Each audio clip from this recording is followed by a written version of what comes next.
Friends, এই দেখো চন্দ্রমল্লিকা আগামী বছরের জন্য কিভাবে প্রিপেয়ার করবে এই নিয়ে ভিডিও নিয়ে চলে আসলাম। দেখো বলেছিলাম আমি যে যখন আমি করব তোমাদের সঙ্গে শেয়ার করব। এই দেখো সব ফুল শুকিয়ে গিয়েছে, এখন এই ফুল সব কেটে ফেলতে হবে এইভাবে একদম গোড়ার থেকে।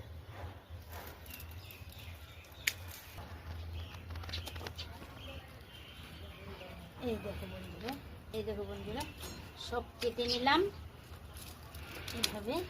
দেখো সমস্ত যা শুকনো ডাল থাকে এসবও ভালো করে কেটে পরিষ্কার করে নেবে।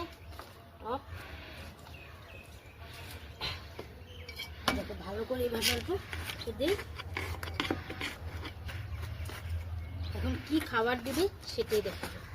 দেখো মাটি খোদা হয়ে গেছে, ওই দেখো টপ বুঝে নিবে কয়েক দানা। এই যে দেখো ডিএপি দিয়ে দিলাম সাইডে সাইডে, আর দিবে এই যে দেখো শুকনো গোবর সার।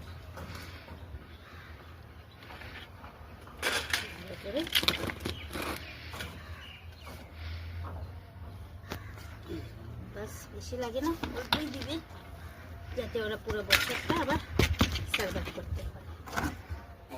জল দিয়ে দিবে ভালো করে, খাওয়া দেওয়ার পরে তো জল দিতেই হয় জানো বন্ধুরা।